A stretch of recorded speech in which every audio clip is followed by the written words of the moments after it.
Hola, bienvenidos a todos. Buenas tardes, buenas noches.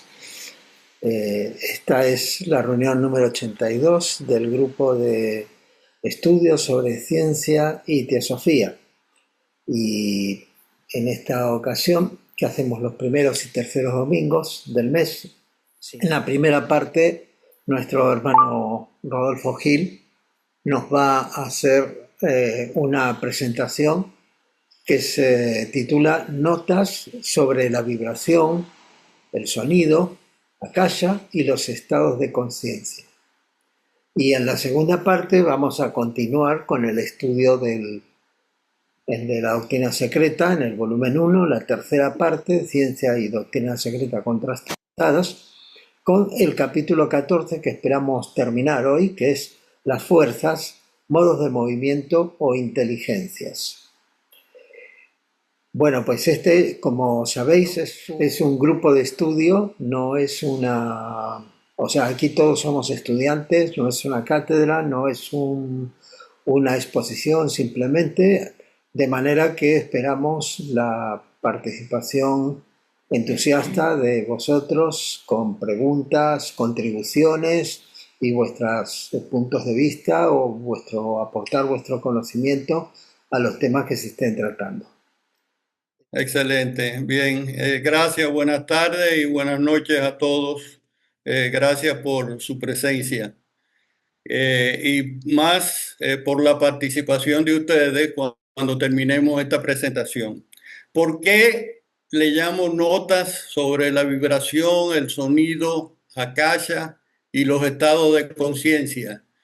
Es que cada uno de estos temas da no solamente para una presentación per se, por sí mismo, sino da para escribir libros y catálogos y textos, porque son temas muy amplios. Sin embargo, lo que traemos hoy es podemos llamarle nota, porque son los conceptos básicos de cada uno y las definiciones básicas para poder comprender lo que es la vibración, lo que es akasha, el sonido y estado de conciencia. Es simplemente repasar algunas ideas sobre estos temas y por supuesto, los cuatro están relacionados, no solamente entre ellos, sino con otros temas que no quise meter en el día de hoy porque nos íbamos a extender demasiado.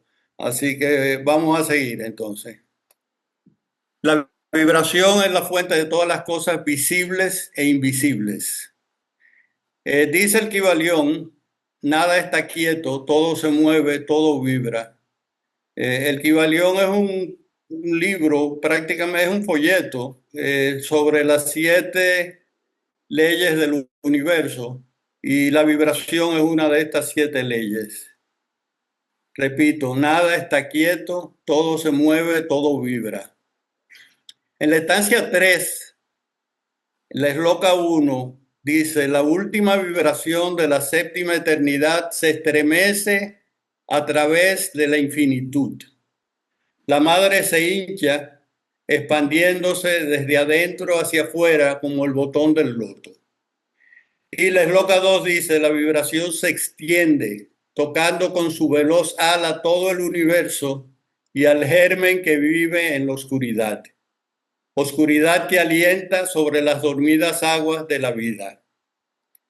En las estancias 1 y 2, Blavatsky nos describe el pralaya. Pero en estas dos primeras eslocas de la estancia 3 se hace mención por primera vez sobre la vibración que da origen a la manifestación, al Manvantara.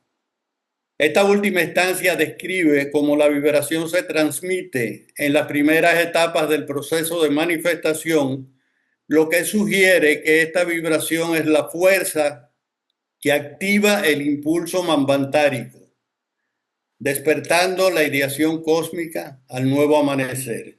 Como leemos en Simbolismo Arcaico Universal en la página 32, este es el segundo tomo de la doctrina secreta. Y sigue diciendo en este tomo, el impulso manvantárico principia con el redespertar de la ideación cósmica, la mente universal, simultánea y paralelamente con la primitiva emersión de la sustancia cósmica, siendo esta última el vehículo manvantárico de la primera, de su estado praláyico indiferenciado. Aquí se le está dando la importancia que requiere la vibración. La vibración es la fuente de todo. Vemos en el doctor Taimni, en uno de sus libros, definió el universo que como manifestado por medio de la vibración, mantenido por medio de la vibración, y en el momento del pralaya o disolución es destruido por medio de la vibración. El sonido o vibración se reconoce como la fuente de todas las cosas visibles e invisibles. En el hinduismo, estas tres etapas se conocen como Brahma, Vishnu y Shiva, creador, conservador y destructor. Para un cristiano, las siguientes palabras son muy familiares. En el principio era el verbo, podemos sustituir la palabra verbo por vibración, y el verbo volvemos a sustituir por la vibración. El verbo era con Dios y el verbo era Dios, es decir, la vibración era Dios. En Juan 1:1 de la Biblia encontramos este párrafo. También encontramos un equivalente en el Rig Veda que dice, en él, con quien era el verbo o la vibración, y el verbo era verdaderamente el supremo Brahman.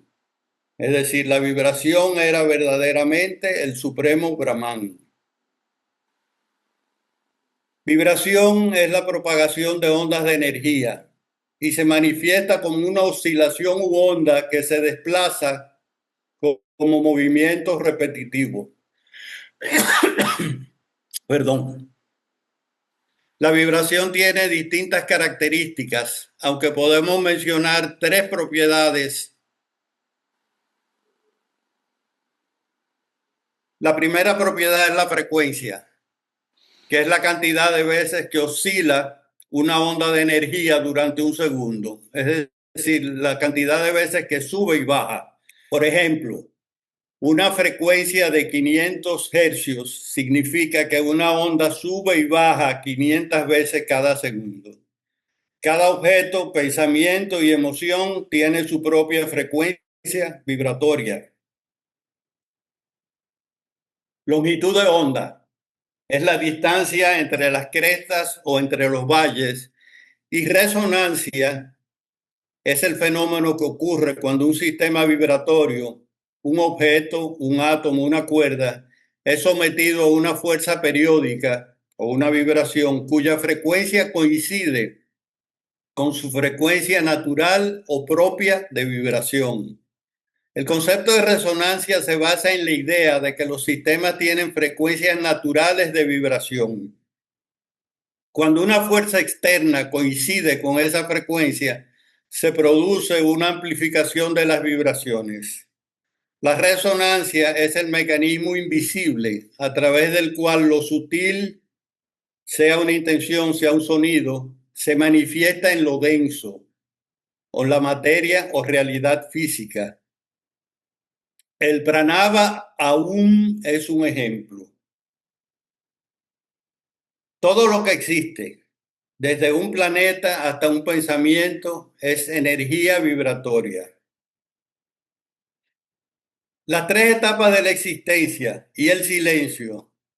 Dice, el aún es considerado la vibración sonora primordial porque es la frecuencia fundamental de la que emana toda la creación. Es el sonido del absoluto o Brahman manifestándose. La sílaba aún se descompone en tres sonidos más un cuarto elemento.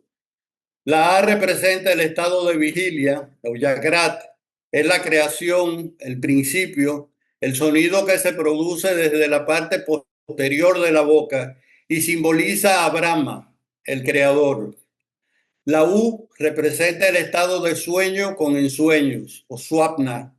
Es la preservación, la energía que se mueve hacia adelante en la boca y simboliza a Vishnu, el preservador. La M representa el estado de sueño profundo, o sushupti. Es la disolución, el sonido que se cierra en los labios. Simboliza a Shiva, el destructor o transformador. El silencio que sigue a la UN tras la vibración de la M, que se disuelve en un zumbido, llega el silencio o turilla. Este cuarto estado es inmanifestado, trascendental y representa a Brahman mismo, la conciencia pura más allá de los tres estados.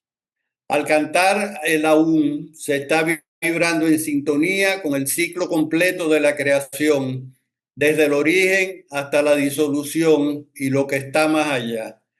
Esto fue un resumen de DeepSeek y los textos citados, los cuales yo verifiqué posteriormente, son el Mandukya Upanishad en el versículo 1, el Chandogya Upanishad, el Katha Upanishad, el Bhagavad Gita en 2 capítulos y los Yoga Sutras de Patanjali, la ciencia del yoga de Taimni. Estos fueron los textos de donde se sacó esta información.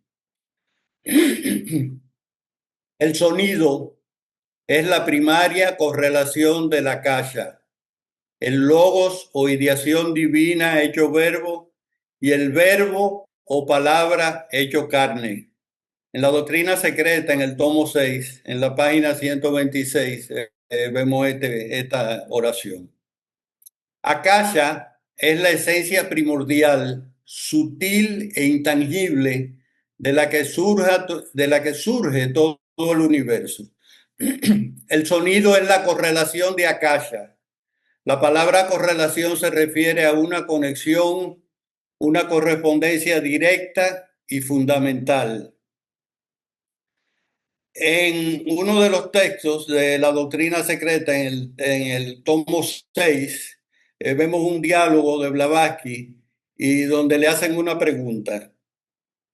El sonido es un atributo de la akasha, pero si no podemos conocer cosa alguna en el plano akáshico, ¿en qué plano reconoceremos el sonido? ¿En qué plano se produce el sonido por el contacto físico de los cuerpos? Hay sonidos en 7 planos. ¿Es el plano físico uno de ellos? La respuesta de Blavatsky es la siguiente. El plano físico es uno de ellos. No podéis ver el akasha, pero podéis sentirlo desde el cuarto sendero. No podéis tener plena conciencia de él y sin embargo podéis sentirlo. El akasha es la raíz de la manifestación de todos los sonidos. El sonido es la expresión y manifestación de lo que está tras él y engendra muchas correlaciones. La naturaleza toda es una caja de resonancia, o mejor dicho, el akasha es la caja de resonancia de la naturaleza. Es la divinidad, la vida una, la existencia una. Sigue diciendo Blavatsky que el sonido no tiene límites y ella decía que un golpe dado con un lápiz sobre una mesa repercutía en todo el universo. La partícula perturbada por el golpe destruye algo que se transmuta en otro algo, pero ello es eterno en los nidanas que produce, nidanas o efectos. Todos los sones o sonidos del mundo físico han de producirse antes necesariamente en el plano astral y más antes aún en el plano akáshico. Aquí estamos viendo ya la relación entre akasha, el sonido y la vibración. Y eso es lo que seguiremos viendo a continuación en los otros temas que vamos a tratar. En Génesis 1:13 dice, y dijo Dios sea la luz, y fue la luz. Otro ejemplo lo leemos en la doctrina secreta, que dice, la agitación de las fuerzas fogáticas en los 2 extremos fríos, polos norte y sur de la Tierra, que se sigue en una radiación multicolor durante la noche, posee en sí varias de las propiedades de la casa o éter. Color, lo mismo que sonido. El sonido es la característica de la casa. Él genera el aire, cuya propiedad es el tacto, el cual por fricción se convierte en productor de color y de luz. La doctrina secreta en Cosmogénesis, en la página 249. Esta es la edición de Pasadena, la que citamos nosotros como la doctrina secreta. Las auroras boreales se producen cuando partículas cargadas del viento solar colisionan con la atmósfera terrestre, generando luces en el cielo nocturno. El Sol emite constantemente un flujo de partículas cargadas, conocido como viento solar, compuesto principalmente por electrones y protones. Durante periodos de alta actividad solar, este viento se intensifica, llevando más partículas hacia la Tierra. El campo magnético de la Tierra actúa protegiéndonos de la radiación solar dañina, pero cerca de los polos, este campo es más débil, lo que permite que algunas partículas del viento solar penetren en la atmósfera. Cuando estas partículas alcanzan la atmósfera terrestre, chocan con átomos y moléculas de gases, como el oxígeno y nitrógeno, y estas colisiones excitan a los átomos que luego liberan energía en forma de luz al regresar a su estado normal. Este fenómeno de las luces polares es productor de intensos sonidos a manera de silbidos, chirridos y rugidos. Sattva, rajas y tamas. Esas gunas son nacidas de la naturaleza, o arjuna. Ellas atan al ser eterno al cuerpo. Toda la realidad manifestada es vibración o expanda, y la cualidad de esa vibración está determinada por la interacción dinámica de las tres gunas o trigunas. Las gunas no son cualidades individuales, pues son nacidas de la naturaleza, por lo que una mejor traducción sería las tres expresiones vibratorias de la naturaleza que producen las cualidades que llamamos gunas. En el capítulo 14 del Gita leemos la devoción a través del desapego de los gunas. Dice sattva, rajas y tamas son las tres fuerzas de la naturaleza, luz, fuego y oscuridad. Su poder es el de limitar en cuerpos finitos la infinita libertad del espíritu infinito. Sattva, debido a su pureza, da inteligencia y conduce a la vida pulcra, apegando al hombre al conocimiento intelectual y la filosofía. Rajas, cuya naturaleza es la pasión, produce en el hombre la ansiedad, la persecución de logros y los apegos. Esta cualidad de la naturaleza empuja al hombre a la acción, apegándolo a sus resultados. Tamas, nacido de la ignorancia, sumerge al alma en la oscuridad de la confusión. Produce en los hombres estados de apatía y abulia, haciéndoles perder su vigor y su iniciativa, hasta el punto de caer en la total negligencia. Sattva nos apega a la felicidad y la comodidad, rajas nos apega a la acción y tamas, haciéndonos olvidar todo conocimiento, nos apega a la vagancia y a la pereza. Brahma, Vishnu y Shiva son las tres deidades principales en la mitología hindú, representando la creación, preservación y destrucción del universo respectivamente. La resonancia es su herramienta. Veamos primero la creación. A cualquier nivel implica la organización de elementos en una estructura coherente. La resonancia es el principio que permite esta sincronización. En la teoría de cuerdas, las diferentes partículas fundamentales, electrones, quarks, etc., son diferentes notas o modos de resonancia de diminutas cuerdas vibrantes. La creación de la materia, por tanto, sería un fenómeno de resonancia. Segundo, preservación. Para que algo se mantenga, sus partes componentes deben vibrar en armonía. La resonancia es el pegamento energético que mantiene unida la estructura. Un puente se mantiene estable porque sus materiales vibran en armonía.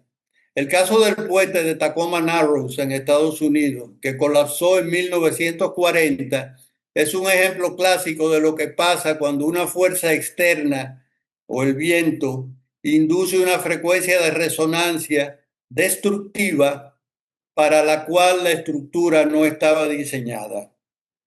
Otro ejemplo son las células de nuestro cuerpo que se comunican mediante frecuencias electromagnéticas. La salud podría entenderse como un estado de resonancia coherente entre nuestros órganos y sistemas, mientras que la enfermedad podría ser un estado de disonancia o falta de sincronía. Tercero, la destrucción o disolución de una forma o estructura. La resonancia es la forma más eficiente de lograrlo. Una copa de cristal tiene una frecuencia natural de vibración. Si un cantante de ópera sostiene una nota con esa frecuencia exacta y con la potencia suficiente, las vibraciones resonantes transferirán tanta energía a la estructura molecular del cristal que éste no podrá contenerse y se hará añicos. Este es un resumen de DeepSeek, este último. Frecuencias vibratorias que perciben nuestros oídos y nuestra vista. En el espectro audible, las frecuencias van desde 20 hercios a 20 kilohercios. Es decir, un kilohercio son 1000 hercios.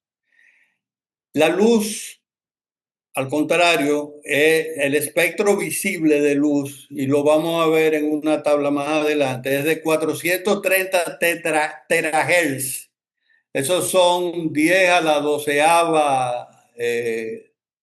doceava potencia. Un terahercio equivale, déjame ver, aquí lo tengo, a 1 millón de millones de hercios. El oído y el ojo perciben respectivamente sonido y color. Cada sentido tiene sus propios límites de percepción, así que los rangos de frecuencia señalados más arriba son los anillos no se pasa de estos dos sentidos físicos.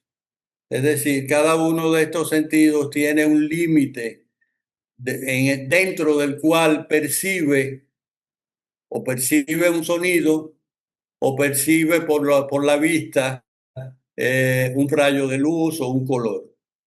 Un fenómeno estudiado por la ciencia es la sinestesia. Es una condición en la que los sentidos se mezclan. Las personas con sinestesia experimentan una percepción cruzada, como ver colores al escuchar música o asociar números con colores específicos. Se define como una variación de percepción sensorial y es más común en artistas y personas creativas. De la misma manera, participamos a la vez en distintos niveles de percepción, a veces entremezclando unos con otros.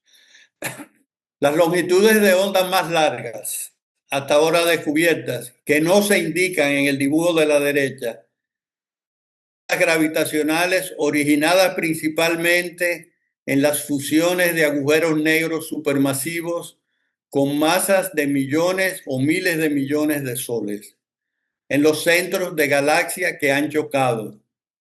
La longitud de estas ondas son similares a la distancia de la Tierra al Sol. En el primer segundo del Big Bang se cree que se generaron ondas que posiblemente la longitud de estas sea mayor que el universo observable. La tecnología actual no permite confirmar estas ondas. En el otro extremo tenemos las frecuencias más altas y ondas más cortas. Su límite teórico son los fotones y solo se han estudiado en aceleradores de partículas. Podríamos pensar que para acceder a las frecuencias de los planos espirituales tendríamos que pasar de los límites establecidos por esta frecuencia que captan nuestros sentidos. Sin embargo, los planos espirituales están accesibles en el espectro de las frecuencias sonoras que son similares a las que vibran dentro de nuestros cerebros, activadas por nuestros pensamientos y emociones. Esto implica que los planos espirituales no están en los rangos extremos, sino dentro del rango de frecuencias alcanzables por el entrenamiento de la mente en la introspección y la meditación. Esto lo veremos en la próxima página. Nuestra conciencia en el estado de vigilia está enfocada en el plano físico. Sea en una actividad física o intelectual, somos conscientes de lo que sucede en este plano y nos desenvolvemos en él en cada momento. Cuando dormimos y soñamos, dejamos de ser conscientes en el plano físico y toda nuestra realidad en ese momento se limita al sueño que estamos experimentando en el plano astral. Si soy un artista o un científico, mi conciencia se enfoca en una idea o en la obra que estoy ejecutando y todo lo demás desaparece de mi mente. El objeto en el cual estoy poniendo toda mi atención es lo único de lo que soy consciente en ese instante. Esto se conoce como la conciencia de la hora o atención plena. En la próxima página veremos los distintos estados de conciencia a los cuales podemos acceder. El primero es el estado de vigilia. Estamos despiertos, conscientes de nuestro entorno y realizando actividades.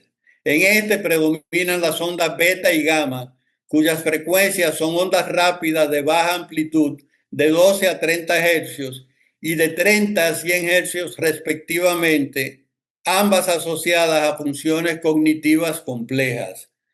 Las betas se generan cuando el cerebro está procesando activamente información del exterior, resolviendo problemas, tomando decisiones o manteniendo una conversación. Las gamas surgen cuando diferentes áreas del cerebro se sincronizan para realizar tareas cognitivas de alto nivel, como el aprendizaje y la resolución de problemas complejos. Se caracterizan por la atención focalizada en el mundo externo, el procesamiento lógico y analítico y un estado de alerta que puede ir desde la calma concentrada hasta la ansiedad. El segundo estado es el de relajación y meditación ligera. Es el estado puente entre la vigilia y el sueño, o el estado inicial de muchas prácticas meditativas. Las ondas predominantes son la alfa, cuya frecuencia es de 8 a 12 hercios. Son ondas más lentas y de mayor amplitud que las beta, que aparecen cuando cerramos los ojos y relajamos la mente, desconectando de los estímulos externos. El tálamo, que actúa como una estación de relevo sensorial, reduce el flujo de información hacia la corteza, permitiendo que ésta entre en un estado de reposo en alerta. Aquí vemos cómo distintas estructuras del cerebro intervienen para contribuir en los estados meditativos. En la meditación se fomenta este estado al aquietar los pensamientos y dirigir la atención al interior, como por ejemplo con la respiración. Y se caracteriza por una sensación de calma y paz interior. La mente en stand-by, sin un pensamiento dominante. Es la puerta de entrada al sueño y a estados meditativos más profundos. El tercero es el estado de sueño ligero, que son la fase 1 y 2 del sueño. Se inicia el ciclo del sueño. En este estado es fácil despertarse. Las ondas predominantes son la teta, THETA, cuya frecuencia es de 4 a 8 hercios. Vemos que son frecuencias de menor velocidad, de menor vibración que las anteriores. Y como vemos, en cada estado consecutivo las ondas son más lentas. Este estado, el teta, es la transición entre la vigilia y el sueño. Se tienen experiencias de imágenes o sensaciones breves y oníricas. El cuarto es el estado de sueño profundo, que es el sueño de ondas lentas. Es el sueño más reparador. Es difícil despertarse y si lo haces te sientes confundido. Las ondas predominantes en este estado son delta con frecuencia de 0.5 a 4 hercios. Son las ondas más lentas y de mayor amplitud. El cerebro prácticamente se desconecta del mundo exterior. La liberación de factores de crecimiento y la reducción del metabolismo cerebral permiten los procesos de restauración física. Las características de este estado son la reparación de tejidos y regeneración celular, consolidación de la memoria, hechos y eventos, y fortalecimiento del sistema inmunológico. Aparentemente no hay sueños en esta fase. El quinto es otro estado de sueño que es el de movimientos oculares rápidos, en inglés es Rapid Eye Movement, REM, que es la fase donde soñamos de forma vívida. En este predominan las ondas teta y beta bajas.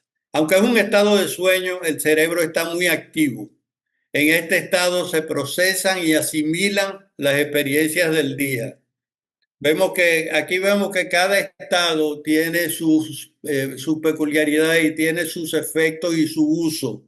En cada estado nosotros repasamos la experiencia del día o el cuerpo se restablece, como en el estado de sueño profundo, etcétera. Pero cada estado tiene sus propias características. El último estado es la meditación en la que accedemos a frecuencias como alfa y teta de forma consciente, obteniendo relajación e introspección sin perder la conciencia. Al profundizar en la meditación, el cerebro pasa a las ondas delta, manteniendo plena conciencia. Este estado tiene infinidad de grados y niveles de profundidad, siendo el más elevado y profundo el estado llamado Turiya, que es la conciencia no dual, es un estado de conciencia en el cual se experimenta el samadhi. Esto es la descripción del glosario sánscrito. En el estado de Turiya se ralentiza la actividad cerebral y solo se experimenta la conciencia del ser. La metáfora del océano y las olas nos explica mejor este estado. La mente ordinaria es como la superficie del océano, agitada por olas o pensamientos. En el sueño profundo, el océano se aplana por completo, pero no hay conciencia de ello. En Turiya, la superficie del océano está perfectamente en calma, cristalina y tranquila, pero con una conciencia plena y luminosa de esa calma.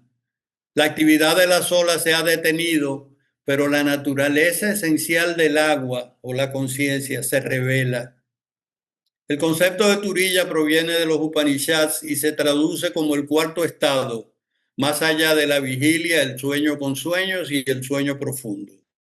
Turiya no es un estado mental o fisiológico más, es la conciencia pura subyacente que es testigo de todos los estados, de los estados de vigilia, de sueño y de sueño profundo. El cerebro y la mente son objetos dentro de esa conciencia, no al revés. El Yoga Sutra de Patanjali define el yoga como la cesación de las fluctuaciones de la mente. Esto es lo que a menudo se malinterpreta como detener el cerebro. En realidad se refiere a la quietud total del contenido mental, pensamientos, emociones, recuerdos. Cuando este ruido cesa, lo que queda es el silencio consciente, la pura conciencia de ser, Sat Chit Ananda. Esta cesación de las fluctuaciones mentales podemos catalogarla como un punto laya, un centro neutral que divide el plano físico de los planos espirituales. En Turiya se trasciende la conciencia del plano físico, accediendo a los planos superiores donde reside la pura conciencia del ser, la no dualidad del Advaita. Esto es un resumen de Dipsig y el texto citado es el Mandukya Upanishad. Entonces, un resumen sobre los estados de conciencia y sobre la vibración es el siguiente. La relación de la vibración con la conciencia se establece a través de las frecuencias activadas por la mente en el cerebro, confirmando que los planos espirituales son accesibles a través de la introspección y la meditación. Los diferentes estados de conciencia corresponden a distintas frecuencias mentales. En la vigilia, las ondas son beta y gamma de 12 a 100 hercios y están asociadas con la alerta, el procesamiento lógico y la atención focalizada. La relajación o meditación ligera son ondas alfa de 8 a 12 hercios, están asociadas con la calma interior y el stand-by mental. El sueño profundo o meditación profunda, ondas delta de 0.5 a 4 hercios. Las ondas son más lentas y de mayor amplitud que en las anteriores. Y el estado de turilla o el silencio. La meditación profunda permite acceder a este estado, el cuarto estado. Turilla es el silencio consciente, que representa la conciencia pura y la no dualidad, trascendiendo los límites del plano físico. Este punto, donde cesan las fluctuaciones mentales, puede catalogarse como un punto laya, que es el centro neutral que divide el plano físico de los planos espirituales. Esta es la presentación. Muchísimas gracias por haber prestado atención y ahora estamos listos para responder preguntas. Gracias, Rodolfo. Patricia, por favor. Hola hermanos, ¿cómo están? Muy buenas tardes, espero que se encuentren muy bien, es un placer estar con ustedes. Tengo una pregunta para el hermano Rodolfo, realmente.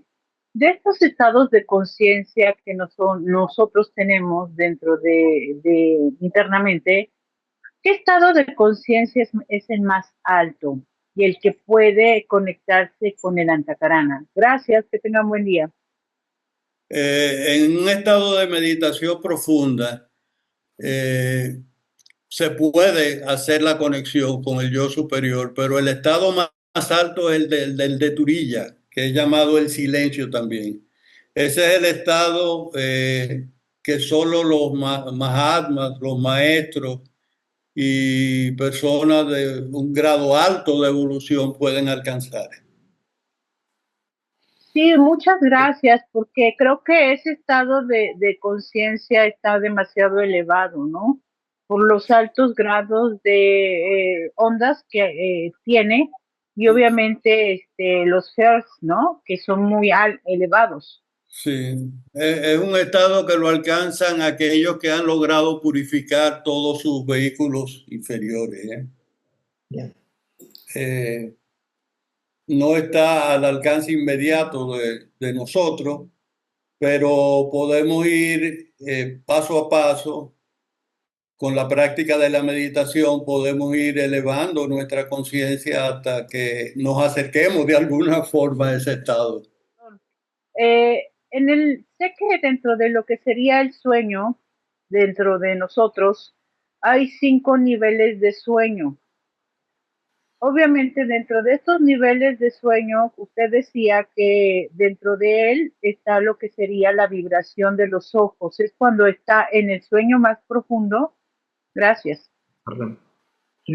No, el sueño de vibración, el Rapid Eye Movement, no es el estado más profundo.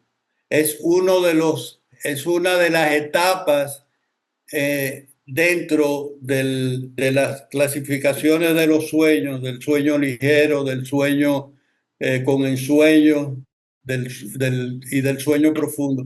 Es una etapa, el REM, por la cual atravesamos todos.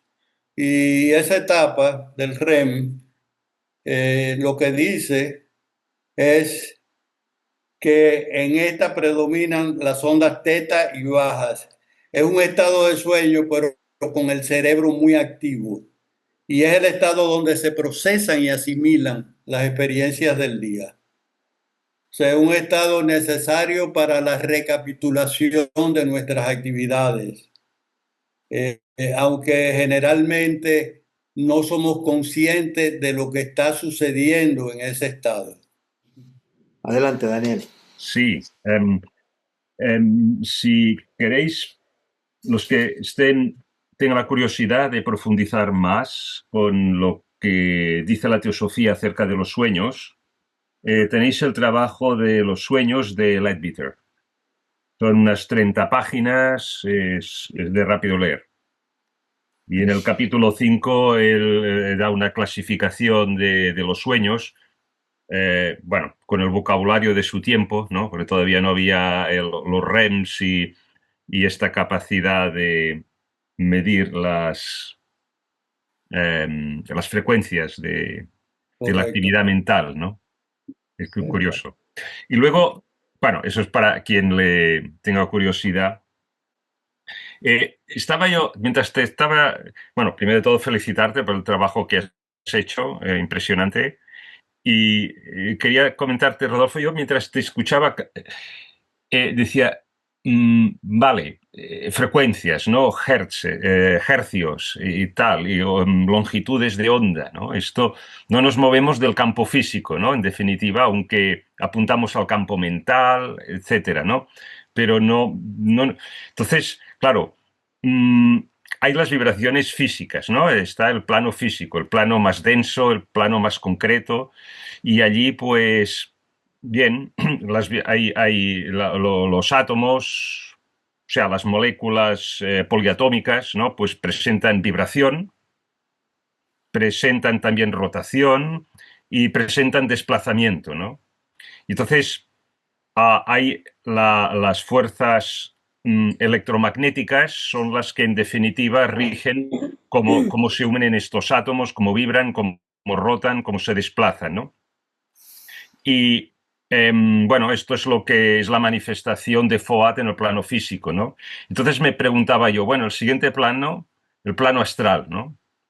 ¿Cuál es el equivalente de vibración en el campo astral? Porque ya no estamos hablando de átomos físicos, estamos hablando de átomos astrales, ¿no?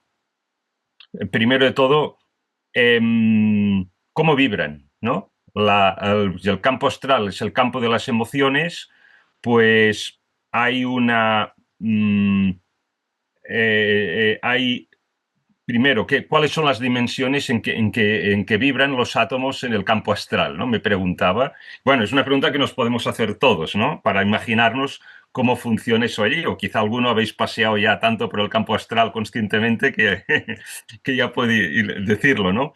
Pero yo, desde mi visión muy limitada, ¿no? Pienso, claro, tenemos sensaciones de atracción, tenemos sensaciones de rechazo, tenemos sensaciones de indiferencia, ¿no? Y esto es lo que nos generan emociones. En definitiva, una manera muy burda de clasificar las emociones son las indiferentes, las que nos generan rechazo, odio, etcétera, ¿no? Celos, tal, y las que nos generan atracción, ¿no? Bien sea una atracción dejando de lado temas éticos, ¿no? Y entonces, claro, ¿cuál es esta fuerza motriz, ¿no? O sea, la intensidad de la emoción te dice cuánto rechazo, cuánta atracción tienes, ¿no? Y esto es quizá un poco la vibración, ¿no? ¿Y qué es lo que modula? ¿Cuál sería el equivalente de FOAT en el plano astral, ¿no? Porque en el plano físico lo tenemos claro, son las fuerzas electromagnéticas, ¿no? Ella misma lo dice, Elena Blavatsky, en las estancias, ¿no? Y entonces bueno, quizá lo que rige un poco, se me ha ocurrido, no lo he pensado, lo he improvisado mientras te iba escuchando, ¿no? Quizá es el esfuerzo, ¿no? La voluntad de modular estos rechazos o estas atracciones o estas indiferencias, ¿no? Lo que juega ese papel de FOAT y que rige la intensidad de la emoción. Y en fin, no os entretengo más, también lo he hecho para que es una vibración mental, pero no mental de nuestro cerebro, atención, sino mental en el plano mental. No hay que confundir, creo yo, lo que son las vibraciones que podemos medir con encefalogramas acerca de la actividad mental en los distintos estados de sueño y de vigilia, ¿no? Sino con el plano mental, que es un plano que está más allá del astral y es metafísico, ¿no? Eso es otra cosa, eso, ¿no? Y entonces, bueno, ahí también, claro, está la capacidad de abstracción, está el pensamiento concreto, ¿no? Las ideas concretas, las ideas abstractas, y eso también genera una intensidad, la capacidad de ver las esencias en lo concreto, ¿no? Bueno, y en la vibración es Budi, también eso ya se me escapa, ¿no? Pero estaba dándole un poco vueltas a esto mientras te escuchaba, ¿no? Para ir más allá de simplemente una visión física cerebral, ¿no? De lo que es la vibración, de saltar a esos otros planos. No sé Sí, cómo lo ves. sí. Gracias, Daniel. Mira, complicada la pregunta tuya y la ponencia. Blavatsky habla de esto en la página 6 de la presentación. Dice que el sonido es un atributo de la akasha. Y si vemos en la akasha está en todos los planos. El akasha no solamente es la manifestación del plano físico, sino el akasha está en el plano astral, en el plano mental, etcétera. Entonces, viéndolo como de esa forma y leyendo lo que dice Blavatsky, que el plano físico es uno de ellos. No vemos el akasha, pero lo sentimos a partir del cuarto sendero. Y el cuarto sendero es el que está el plano mental. Entonces, el sonido está tras de todos los planos y engendra muchísimas correlaciones. O sea, el sonido es la característica principal de la casa, es decir, que la vibración está en todos los planos, porque akasha es la caja de resonancia de la naturaleza. Hasta ahí es donde yo puedo llegar para seguir dilucidando. No sé si te responde la pregunta, pero esa es la relación que yo encuentro. A ver, yo tengo algo que puedo decir respecto de esto, y es que tú preguntabas, Daniel,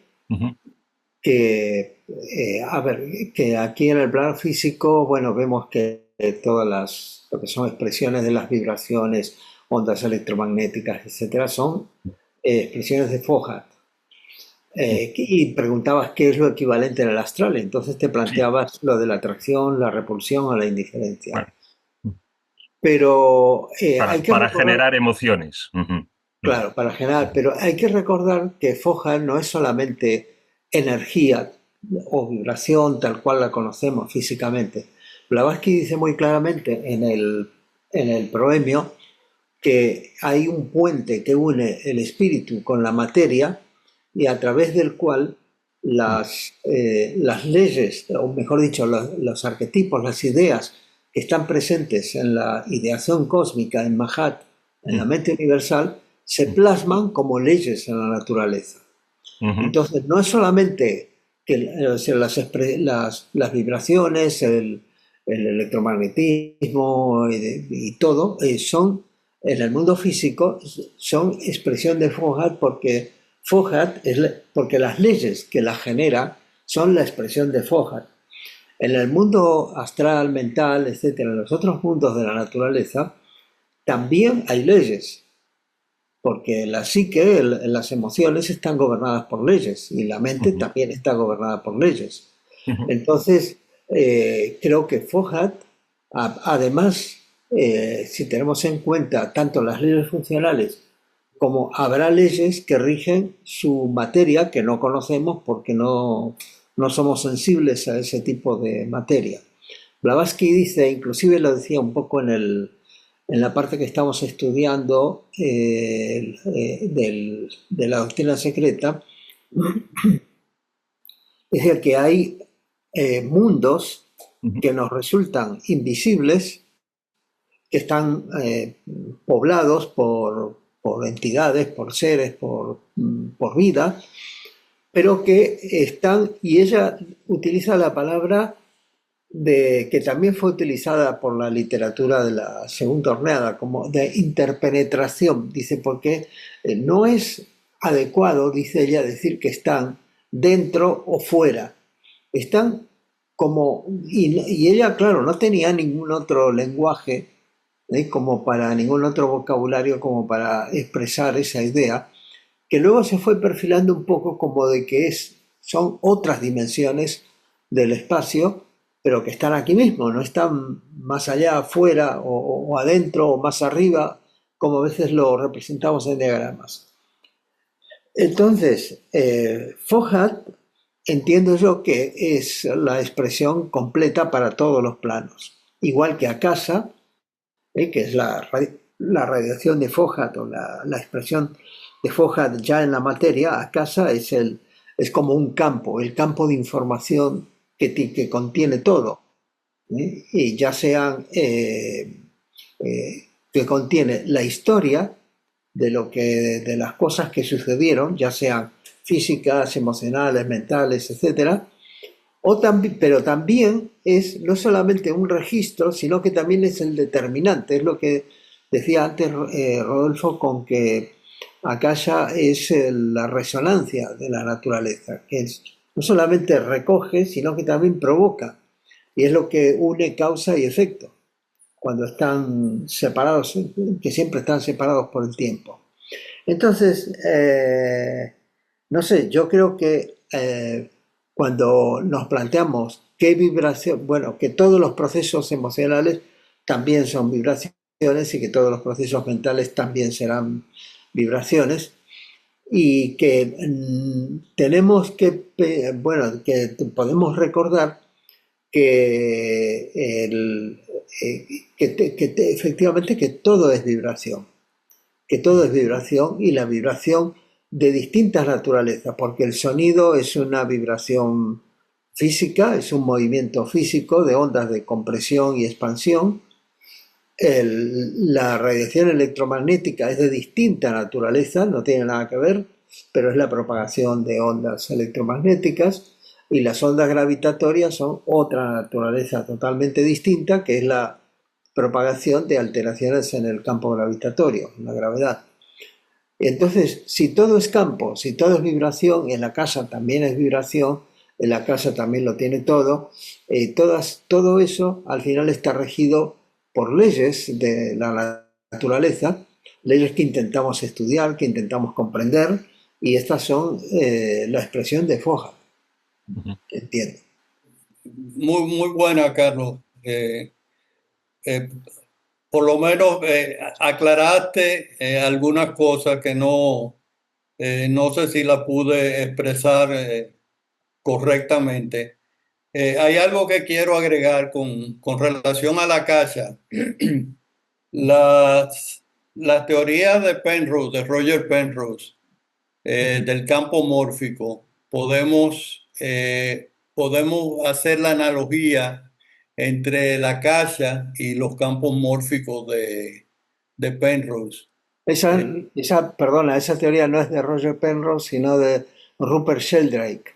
De Sheldrake, perdón, sí, son de Sheldrake, de Rupert Sheldrake. Yo confundo los nombres porque no, son tantas cosas en la cabeza al mismo tiempo. No te preocupes, yo ni me los confundo, sino que me los olvido. Sí, es la teoría de Sheldrake. Gracias, Carlos. Pero podemos hacer esa analogía, esa teoría de Sheldrake prácticamente describe el Akasha. Dijiste que el sonido estaba en el comienzo del Big Bang, y efectivamente hoy se sabe que, bueno, todo esto es obviamente de acuerdo a las teorías, las ecuaciones y todo, donde sale al comienzo la materia no estaba en los momentos iniciales del Big Bang y todo esto, la materia no estaba tal como la conocemos, no existía tal como la conocemos. Se habla de una especie de sopa de energía muy condensada, etcétera, y en esta se sabe, y hay Y hay inclusive trabajos que describen cómo esto sucedía y que eran ondas de sonido, ondas muy grandes, porque era el movimiento oscilatorio de esa materia, que también tenía oscilación, no era algo fijo. Y que además esas oscilaciones con sus valles y crestas al final fueron produciendo lugares en el espacio en donde se fue concentrando la materia que luego se formó. Es decir, que ese sonido primordial de la manifestación, al menos en el mundo físico, que es el Big Bang, produjo esa distribución de materia que hoy es la que analizamos o vemos en las MBR, por ejemplo, en los diagramas estos de la radiación de los primeros momentos de los primeros momentos en que hubo radiación en el Big Bang, 300.000 años después que se produjera. Después hablaste sobre las gunas y lo presentaste muy bien, que no son aspectos individuales, sino que están relacionados. La palabra guna significa hebras, y la idea es que son precisamente como las tres hebras de un hilo, que no las puedes separar una de otra, que están las tres mezcladas. Y a mí me gustó a veces ver el significado de las palabras ayuda. Vale, muchas gracias, Rodolfo, gracias por tu trabajo, tu investigación. Y vale, pues gracias a todos. Pues vamos a pasar a la segunda parte. Bueno, estábamos viendo en el capítulo 14 las fuerzas, modos de movimiento o inteligencia. Hago un pequeño resumen. En este capítulo comenzamos a ver, Blavatsky comenzó a hablar de la existencia de la materia primordial u homogénea en la casa, que está más allá de la percepción humana y que hemos estado hablando recién. Luego, el punto central, si se quiere, del capítulo, el que se corresponde con el título, es la tesis de que las fuerzas mecánicas que observamos en el movimiento de los planetas, del universo y todo, que son inteligentes. Y Blavatsky dice que son más precisas inclusive que cualquier otra fuerza o cualquier otro movimiento generado por el ser humano. Dice que son inteligentes porque precisamente son la expresión de Fojard, de las leyes de la naturaleza. Y después había como un tercer punto esto es un resumen muy sucinto, ¿no? Digamos como el resumen del bosque, porque luego a veces los árboles no nos dejan ver el bosque y nos centramos con un árbol en particular y no podemos ver el conjunto. Y la tercera parte, esto muy interesante que estaba trabajando Blavatsky, era lo de la existencia de múltiples mundos invisibles, a nuestra percepción, que compenetran el mundo objetivo.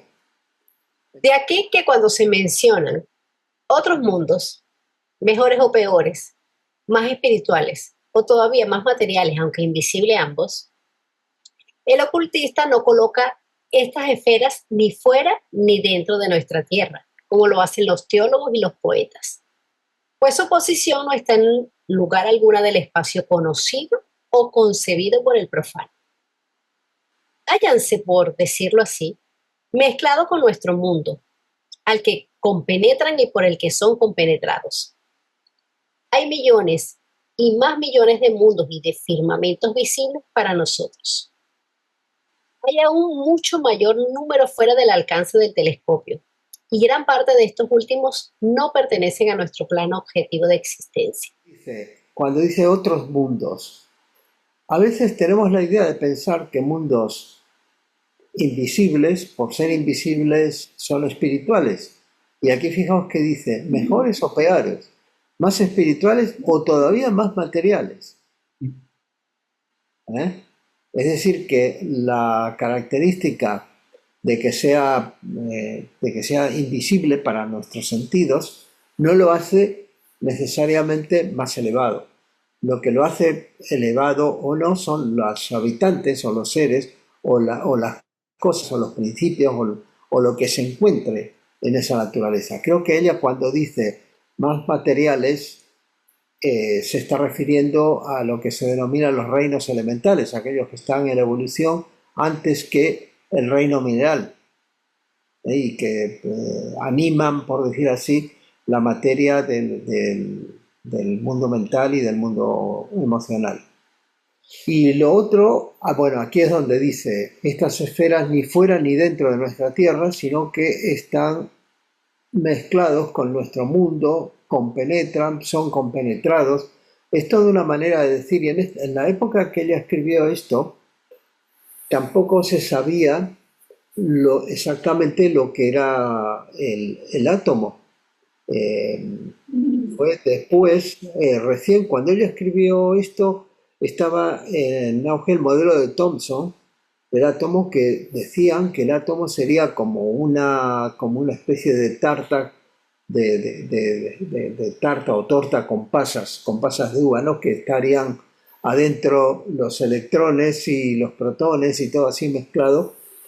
Pero luego fue mucho después que empezó, bueno, fue unos años después, que se empezó a tener idea que el átomo en realidad es un gran espacio vacío, que tiene la distancia entre el núcleo y el electrón es muy grande y que mayormente las partículas son muy pequeñas y entonces mayormente hay un gran espacio vacío. Sin embargo, aunque a veces cuando he leído hace tiempo ya, cuando se defiende esto de la que es posible que haya materia interpenetrada, se hace alusión a ese espacio vacío. Sin embargo, aquí Blavatsky hace alusión a algo diferente, porque dice, su posición no está en lugar alguno del espacio conocido o concebido por el profano.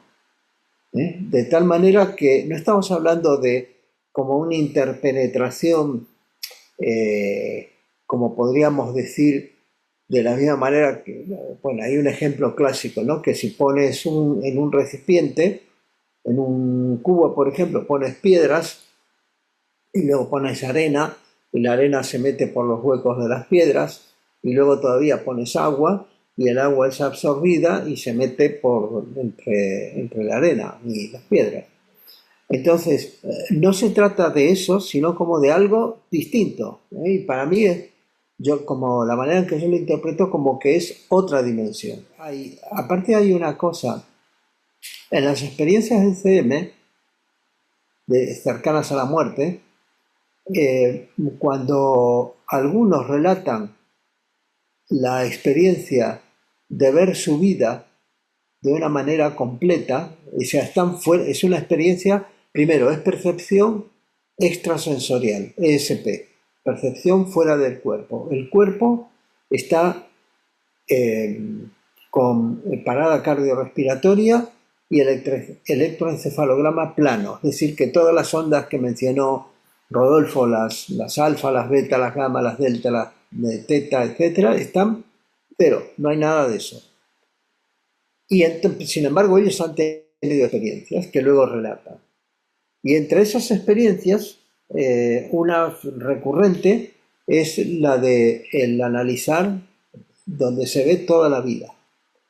Pero dicen que la vida no la ven como veríamos nosotros si hacemos un recuento, cerramos los ojos y vamos viendo como una película que va pasando, inclusive cuando lo hacemos con el día, que pasó en el día y vamos pasando secuencialmente, sino que la ven toda junta.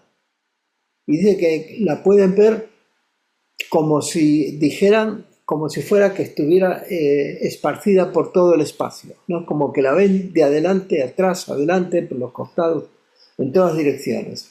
Entonces, eso da la idea de que de alguna manera tienen conciencia de una dimensión distinta, porque si no, algo que es secuencial no lo podrías, de tantos años, no lo podías desplegar en el espacio como si fuera una película que desenrollo y la enrollo y la pongo alrededor mío, ¿no? Con lo cual yo creo que estamos hablando de dimensiones diferentes. Aunque tan invisibles como si se hallasen a millones de millas más allá de nuestro sistema solar, sin embargo, están con nosotros, cerca de nosotros, dentro de nuestro propio mundo, tan objetivos y materiales para sus respectivos habitantes como lo es el nuestro para nosotros. Pero además, la relación de estos mundos con el nuestro no es como la de una serie de cajas ovales, encerradas una dentro de otra, al modo de los juguetes llamados nidos chinos, pues cada una se halla sujeto a sus propias leyes y condiciones especiales sin tener relación directa con nuestras esferas. Sus habitantes, como ya se ha dicho, pueden estar pasando sin que de ello nos demos cuenta, a través o al lado de nosotros, como si se tratase de un espacio vacío, estando sus moradas y regiones en compenetración de las nuestras, sin perturbar por ello nuestra visión, porque no poseemos todavía las facultades necesarias para percibirlos. Sin embargo, gracias a su visión espiritual, los adeptos y hasta algunos videntes y sensitivos pueden distinguir en mayor o menor grado la presencia y proximidad a nosotros de seres que pertenecen a otras esferas de vida. Los de mundos espiritualmente más elevados se comunican tan solo con aquellos mortales terrestres que ascienden al plano más elevado que ellos ocupan, por medio de esfuerzos individuales. Ok, viene una nota del libro 2 del comentario del libro de Siam, y dice: los hijos de Bhumi, la Tierra, consideran a los hijos de los Devalokas, las esferas angelicales, como sus dioses, y los hijos de los reinos inferiores miran a los hombres de Bhumi como sus devas, dioses. Los hombres no se dan cuenta de ello a causa de su ceguera. Ellos, los hombres, tiemblan ante aquellos a la par que los utilizan con fines mágicos. La primera raza de hombres era de los hijos nacidos de la mente, de los primeros. Ellos, los Pitris y los Devas, son nuestros progenitores. Y cierra la cita.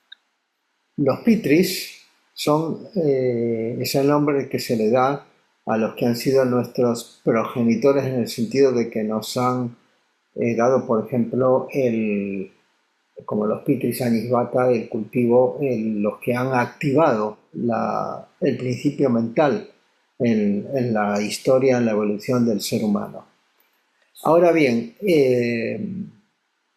aquí si lo pensamos, como dice, los hombres no se dan cuenta de ello, dice, los reinos inferiores miran a los hombres de Bhumi, o sea, a los seres humanos como sus devas, como sus dioses, y los hombres no se dan cuenta de ello a causa de su ceguera, justamente tiene relación con algo que estaba conversando la otra vez con Adela. Decía, cuando nosotros tenemos animales de compañía, sí. y esos animales, gracias al contacto con nosotros, están, digamos, no solamente trabajando su mente, sino también fundamentalmente su aspecto de amor, de cariño, de entrega, porque realmente no podemos conocer el amor incondicional hasta que no tenemos un animal de compañía. Digo, es mi apreciación, porque es una entrega y algo totalmente absoluto.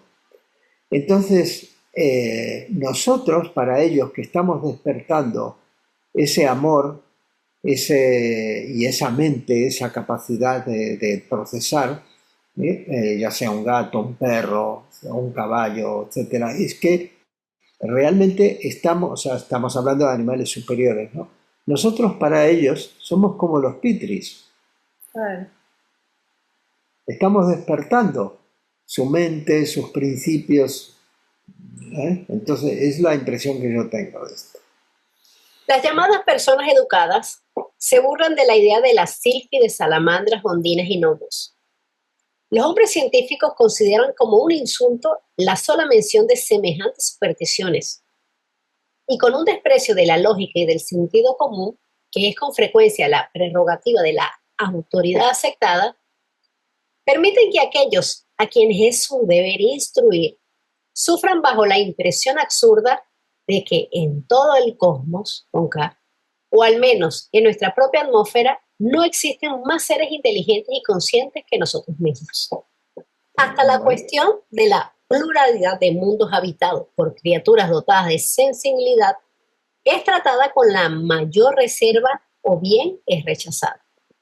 Y sin embargo, véase lo que el gran astrónomo Camilo Flammarion dice en su Pluralité des mondes. Bueno, esto hoy en día está, no hemos contactado con ningún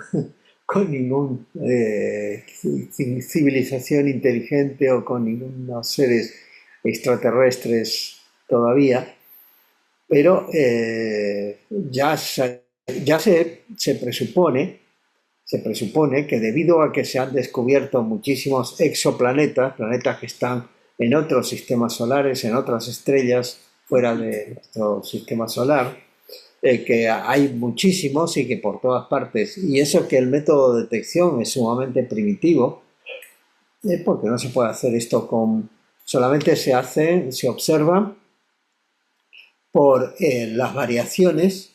Fijaos en las variaciones en la luz de la estrella. Cada vez que el planeta pasa por delante de la estrella, le tapa un poquito de la luz y entonces para nosotros vemos aquí ha pasado un planeta.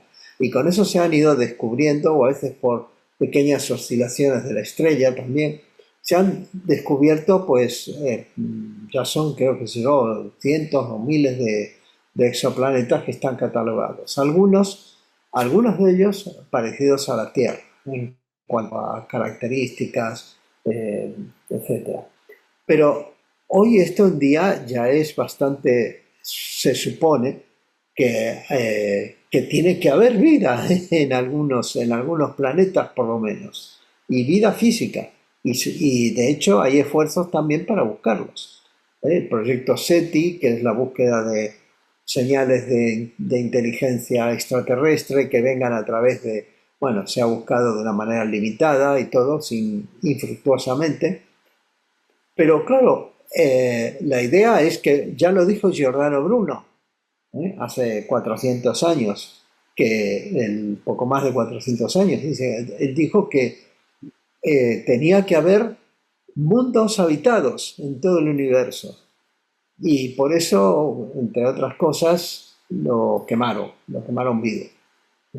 Entonces fue una cosa que hoy en día esto, sin embargo, ya suena más coherente. Dice, no podemos ser tan presumidos pensando que solamente vamos a tener el fenómeno de la vida en la Tierra, en nuestro planeta, y que todos los demás estrellas, galaxias, estrellas, planetas, inclusive satélites, existen pues porque sí, porque son rocas que andan por ahí o materia que anda por ahí, pero que nosotros somos especiales. No, nosotros somos uno más, aunque todavía no hemos contactado con ninguna y estamos todavía quizás más a resguardo, tanto ellos como nosotros, todavía no nos contactamos.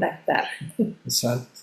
Sí, no, respecto a que todas estas jerarquías de inteligencias, ¿no?, que están en otros mundos, en la estancia 7 estaba haciendo memoria, por eso no he intervenido antes, porque es lo que has leído antes,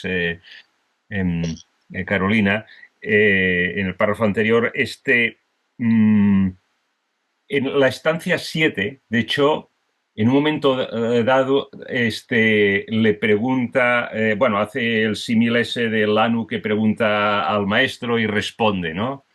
Y la pregunta que le hace básicamente es ¿cómo es posible que estas jerarquías seamos nosotros mismos a la vez, ¿no? Y la respuesta que da el maestro en lo que pone allí en la estancia es clara, es así tal como dices, ¿no? Somos nosotros, de la misma manera que nuestro cuerpo viene y la expresión de nuestros padres de forma similar, nosotros somos la expresión de las jerarquías de seres, pero una forma mucho más profunda, ¿no? Entonces, esta conciencia individual nuestra que expresamos es el resultado del trabajo de estas jerarquías, y en definitiva es todas las jerarquías. Allí está bien expresado en la estancia 7 esto. Pero es una pregunta muy lógica porque es la pregunta que, yo qué sé, cuando una naranja la pelas y le sacas las distintas gachas, ¿no? Dices, bueno, pero ¿está todavía la naranja ahí o ahora ya ha perdido su identidad, ¿no? Es un poco eso. Y ella, claro, ve que todas estas jerarquías que han contribuido con su poder, con su inteligente, a la creación del ser humano tal como somos, pues forman parte, ¿no? de nosotros. Y por ello, precisamente, ¿no? Esto toca el tema este de todos estos mundos invisibles que están, dice, está alrededor nuestro, está dentro nuestro. ¿Qué quiere decir esto para mí? Lo de las jerarquías, que somos todas estas, claro, dentro de las jerarquías, si os acordáis, hay distintos órdenes, la primera, la segunda, la sexta y la séptima, ¿no? Y claro, nosotros desgraciadamente con nuestra conciencia vivimos normalmente en el estado de la sexta y la séptima, ¿no? Con lo cual las otras que conforman toda nuestra conciencia individual pues no las percibimos y son estos mundos invisibles.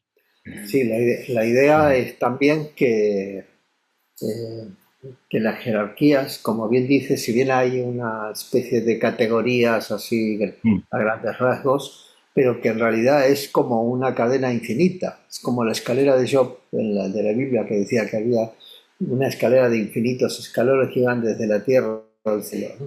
Porque esto es como un fractal.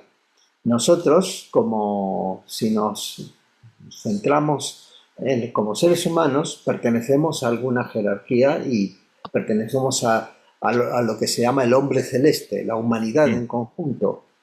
Pero también nuestro cuerpo está constituido por distintos niveles de organismos que van desde, bueno, el cuerpo como el cuerpo es una unidad, pero ese cuerpo está constituido por sistemas, sistema circulatorio, el sistema respiratorio, el sistema nervioso, sistema muscular, etcétera, etcétera.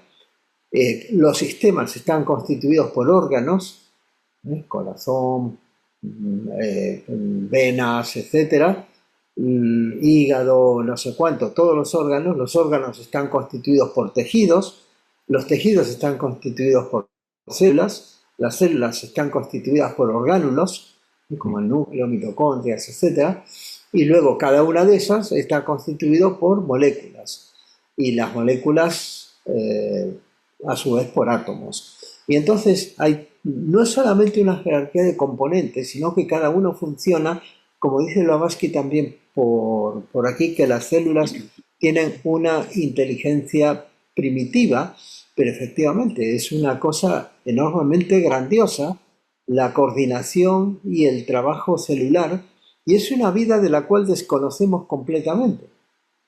Y todavía nos estamos dejando de lado en esta enumeración a las bacterias que tenemos en nuestro organismo, el bioma, como se le llama, que nuestro intestino son las que hacen posible que podamos metabolizar y descomponer sustancias.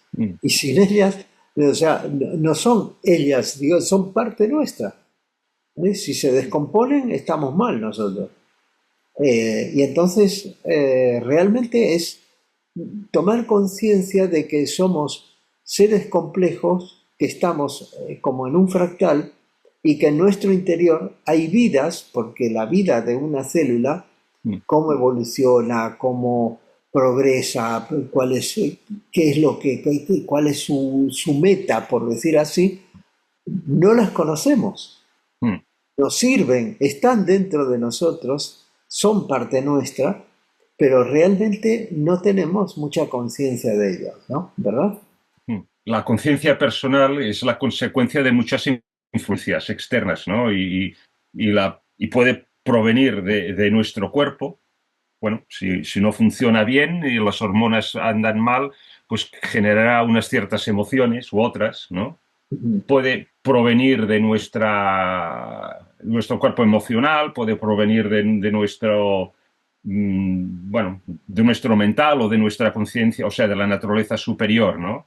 Y todas estas influencias actúan sobre nosotros y constituyen lo que llamamos mi identidad, ¿no? Y las tengo yo y no las tienes tú, y por esto yo me siento separado de ti, ¿no?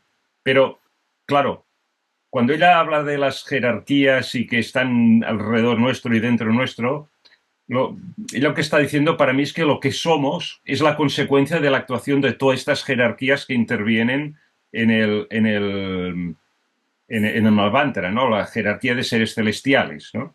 Entonces, consecuentemente, podemos decir que estamos intrínsecamente conectados con todo lo que nos rodea y somos el resultado de todas estas interacciones, ¿no? De hecho, de todo lo que nos rodea. Y este es un pensamiento muy profundo porque es una vía para, a través del mental abstracto, empezar a comprender que tal separación en realidad no existe, que todo está interconectado, ¿no? Y es como lo decía antes ahí, que cuando lo que ha leído Rodolfo, que cuando Elina Blasque decía, cuando picas con una cuchara o no sé qué sobre la mesa, estás de una forma repercutiendo en todo el universo, ¿no? Eso es, yo creo, un poco lo que también quería decir en estos textos que estamos leyendo. Cualquier otra humanidad compuesta de seres humanos distintos, que no tenga 2 piernas, 2 brazos y una cabeza con facciones de hombre, no sería llamada humana, por más que la etimología de la palabra parece que debiera tener muy poco que ver con el aspecto general de una criatura. Así, al paso que la ciencia rechaza despreciativamente hasta la posibilidad misma de que existan tales seres, para nosotros en general, invisibles, la sociedad, a la par que en secreto cree en ello, se burla abiertamente de la idea. Acoge con risas obras como El Conde de Gabalís, sin comprender que la sátira franca es la más segura de las caretas. Sin embargo, tales mundos invisibles existen, tan densamente poblados como el nuestro. Háyanse esparcidos por el espacio aparentemente en inmensos números, algunos mucho más materiales que nuestro propio mundo, otros eterizándose gradualmente hasta que pierden la forma y son como soplos. El hecho de que nuestro ojo físico no los vea no es razón para no creer en ellos. Los físicos no pueden ver su éter, átomos, los modos de movimiento o fuerzas. Sin embargo, los aceptan y los enseñan. Si vemos que la materia, aún en el mundo natural que conocemos, nos proporciona una analogía parcial para el difícil concepto de semejantes mundos invisibles, parece debiera haber poca dificultad en admitir la posibilidad de su existencia. La cola de un cometa, que a pesar de llamar nuestra atención en virtud de su resplandor, sin embargo, no perturba ni impide nuestra visión de objetos que percibimos a través y más allá de ella. Nos ofrece el primer escalón hacia la prueba de la misma. La cola de un cometa pasa rápidamente a través de nuestro horizonte y ni la sentimos ni nos damos cuenta de su paso más que por el brillante resplandor, a menudo percibido tan solo por unos pocos interesados en el fenómeno, mientras que todos los demás continúan ignorando su presencia y paso por o a través de una porción de nuestro globo. Esta cola puede, o no, ser una parte integral del ser del cometa, pero nos basta su tenuidad como ejemplo que nos sirve para nuestro objeto. En efecto, no es cuestión de superstición, sino sencillamente solo un resultado de ciencia trascendental y más aún de lógica, admitir la existencia de mundos constituidos por materia mucho más atenuada que la cola de un cometa. Pero sí podemos concebir un mundo compuesto de materia aún más atenuada para nuestros sentidos que la cola de un cometa y por tanto habitantes tan etéreos en proporción a su globo como lo somos nosotros en relación a nuestra tierra de corteza dura y rocosa. Nada tiene de extraño que no lo veamos y que ni siquiera sintamos su presencia y existencia. Ahora bien, ¿en qué es esta idea contraria a la ciencia? No puede suponerse que existan hombres y animales, plantas y rocas, dotados de una serie de sentidos por completo diferentes de los que poseemos nosotros. ¿No pueden sus organismos nacer, desarrollarse y existir bajo otras leyes de existencia distintas que las que rigen a nuestro pequeño mundo? Es absolutamente necesario que todo ser corpóreo debe estar revestido con trajes de piel, como los que fueron proporcionados a Adán y Eva según la leyenda del Génesis. La corporeidad, se nos dice, sin embargo, por más de un hombre de ciencia, puede existir bajo condiciones muy diversas. Y viene un llamado. El profesor Winchell, discutiendo sobre la pluralidad de mundos, hace las observaciones siguientes. Y viene la cita. Nada tiene de improbable que sustancias de naturaleza refractaria puedan estar tan mezcladas con otras, ya no sean conocidas o desconocidas, que pueden soportar cambios muchísimo mayores de calor y de frío que lo que es posible para los organismos terrestres. Los tejidos de los animales terrestres hállanse. Sigue a la otra página. Aquí es muy largo esto. Continúo. Sí, Sí, continúa hasta los puntos suspensivos. okay. Hállanse simplemente apropiados al mundo que habitan. Sin embargo, aún aquí nos encontramos con diferentes tipos y especies de animales, adaptados a los rigores de situaciones en extremo diferentes. Bueno, esto es lo que hoy se conoce como extremófilos, que son criaturas que crecen en lugares que son con alta temperatura o con medios sumamente ácidos que parecían imposibles para la vida y sin embargo prosperan. Y bueno, esto hoy se conoce.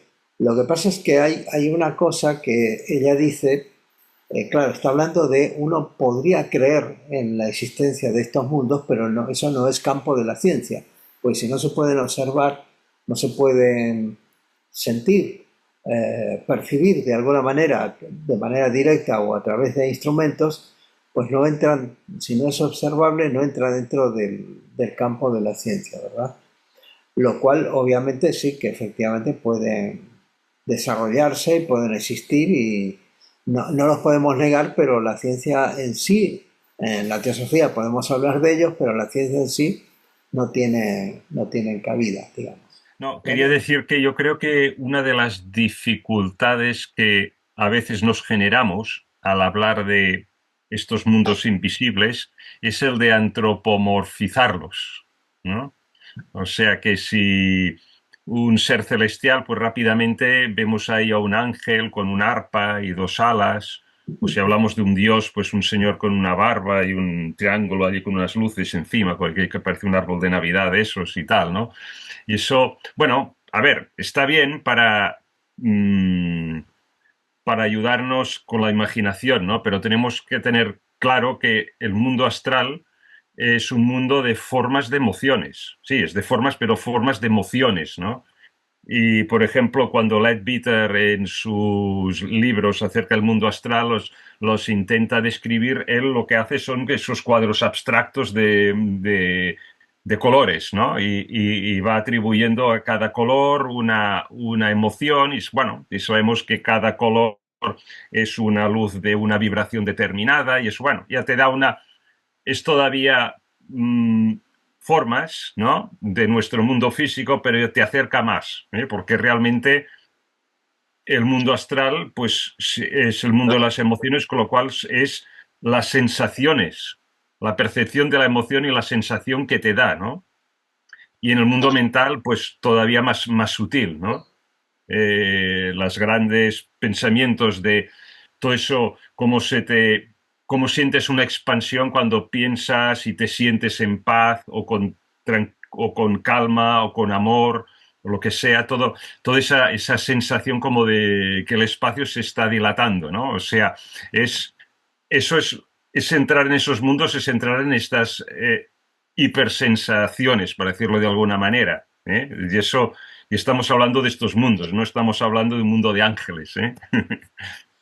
No sabemos por los descubrimientos de esa misma ciencia que todo lo niega, que nos hayamos rodeado de miríadas de vidas invisibles. Si esos microbios, bacterias y los tutti quanti de los infinitamente pequeños son invisibles para nosotros en virtud de su tamaño diminuto, ¿no podrían acaso existir en el polo opuesto seres igualmente invisibles debido a las cualidades de su contextura o de su materia, a su tenuidad? En una palabra, en cambio, en cuanto a los efectos de la materia cometaria, no tenemos otro ejemplo de una forma de vida y de materia media visible. El rayo del sol que penetra nuestro aposento nos revela a su paso miríadas de seres diminutos que viven su vida fugaz y cesan de ser con independencia e indiferentes de si son o no percibidos por nuestra materialidad más grosera. Y lo mismo sucede con respecto a los microbios, a las bacterias y otros seres semejantes, igualmente invisibles en otros elementos. Hemos pasado sin percibirlos durante aquellos largos ciclos de triste ignorancia, después de que la lámpara del saber de los elevadísimos sistemas filosóficos paganos cesó de lanzar su luz resplandeciente sobre las épocas de intolerancia y de fanatismo del cristianismo primitivo. Y ahora parece como que deseamos pasarlo de nuevo por alto. Y sin embargo, esas vidas nos han rodeado entonces lo mismo que ahora. Han trabajado obedientes a sus propias leyes. Y solo a medida que gradualmente han ido revelándose a la ciencia, hemos empezado a trabar conocimiento con ellas y con los efectos que producen. ¿Cuánto tiempo ha necesitado el mundo para convertirse en lo que es hoy? Si puede decirse que aún actualmente llega a nuestro globo polvo cósmico, que antes nunca había pertenecido a la Tierra. Esto lo dice en World Life. Bueno, esto es sumamente conocido, ¿no? Porque los mismos meteoritos, por ejemplo, son rocas que no han pertenecido a la Tierra, pero llegan, ¿no? Y siempre hay bombardeo de polvo cósmico, etc. ¿Cuánto más lógico no es creer, como lo hacen los ocultistas, que a través de los innumerables millones de años que han transcurrido, desde aquel polvo se agregó y formó el globo en que vivimos en torno de su núcleo de sustancia primitiva e inteligente? Muchas humanidades que difieren de nuestra humanidad actual, tanto como la que evolucionará millones de años después, será diferente a nuestras razas. Aparecieron solo para desaparecer de la faz de la Tierra, como sucederá con la nuestra. Estas lejanas y primitivas humanidades son negadas, porque, según creen los geólogos, no han dejado ninguna reliquia tangible. Todo rastro suyo ha desaparecido y, por tanto, no ha existido jamás. Sin embargo, sus reliquias pueden encontrarse, aunque muy pocas verdaderamente, y deben ser descubiertas por las investigaciones geológicas. Pero, aun cuando no hubiesen de encontrarse jamás, no habría razón para decir que no pueden haber vivido hombres en los períodos geológicos a los cuales se atribuye su presencia en la Tierra, porque sus organismos no necesitaban sangre caliente, ni atmósfera, ni alimento. El autor de World Life tiene razón, y no es ninguna extravagancia creer, como creemos nosotros, que así como según hipótesis científicas pueden existir naturalezas psíquicas encerradas en el pedernal y en el platino indestructible, existieron naturalezas psíquicas encerradas en forma de materia primitiva igualmente indestructible, los verdaderos progenitores de nuestra quinta raza. Bueno, porque ahí, esto ella lo trata en el tomo 2, que es lo que dice después, ¿no? Que en el libro 2, pero que se está refiriendo a las primitivas razas, no tenían cuerpo físico, eh, eran sutiles, entonces no necesitaban ni comer, ni metabolismo, ni esto, sino que era distinto. Por eso estamos hablando de la primera y segunda razas. Adelante. Por lo tanto, en el libro segundo hablamos de los hombres que habitaron este globo hace 18.000 millones de años. No tenemos... 18 millones. Perdón. 18 millones, sí. 18 millones de años. No tenemos en mente ni los hombres de nuestras actuales razas, ni las leyes atmosféricas, condiciones termales, etcétera, de nuestro tiempo. La Tierra y la humanidad, como el Sol, la Luna y los planetas, tienen todos su crecimiento, cambios, desarrollo y evolución gradual en sus periodos de vida. Nacen, se convierten en niños, luego en niños mayores, adolescentes, alcanzan la madurez, llegan a la vejez y finalmente mueren. ¿Por qué no habría de estar también la humanidad bajo esta ley universal? Dice Uriel a Enoch, y cita del libro de Enoch, traducido por el arzobispo Laurel, del capítulo 79. Mira, te he mostrado todas las cosas. Ves el sol, la luna y los que conducen las estrellas del cielo, los que producen todas sus operaciones, sus estaciones, y llegadas al retorno, en los días de pecadores, los años se acortarán. Todo lo que se haga en la tierra será subvertido. La luna cambiará sus leyes. Y termina la cita. Los días de pecadores significan los días en que la materia alcanzaría su dominio completo sobre la tierra y el hombre llegaría al ápice del desarrollo físico en estatura y animalidad. Esto ocurrió durante el periodo de los Atlantes, en el punto medio de su raza, la cuarta, que pereció ahogada según lo profetizó Uriel. Desde entonces, el hombre empezó a decrecer en estatura física, en fuerza y en años de vida, como se mostrará en el libro 2. Entonces, claro, está muy bien esto. Quiere decir que los que somos bajos somos más evolucionados. Esto hay también, no hay que olvidarse que hay también una adaptación al medio. Las personas que viven hay pueblos que son realmente la gente es más alta, como pasa en Países Bajos, que el promedio de estatura es más alto. Los que viven en el llano suelen ser más altos, los que viven en montaña suelen ser más bajos, porque necesitan adaptarse a una ligera cantidad de oxígeno, una cantidad menor de oxígeno, y entonces el cuerpo necesita adaptarse, ¿no? También es cuestión de la comida, de los alimentos que hay disponibles, pero bueno, en general podemos decir que, claro, las razas han ido cambiando mucho, las humanidades. Por eso ahora el término de razas, que se ha usado tradicionalmente, como esto conduce a ideas de que estamos hablando del color de la piel o de las características, y además hacen que nos tilden a nosotros de racistas.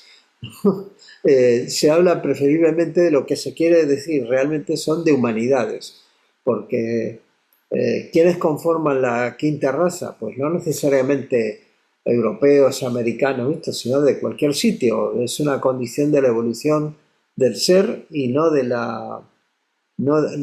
del cuerpo biológico.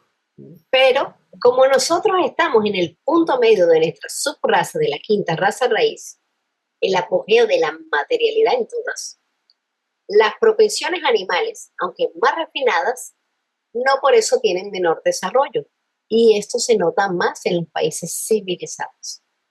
Pues sí, con esto hemos terminado, y para la próxima reunión lo que vamos a comenzar es el capítulo 15, dioses, mónadas y átomos. Y bueno, pues agradezco a todos vuestra presencia, participación, que hoy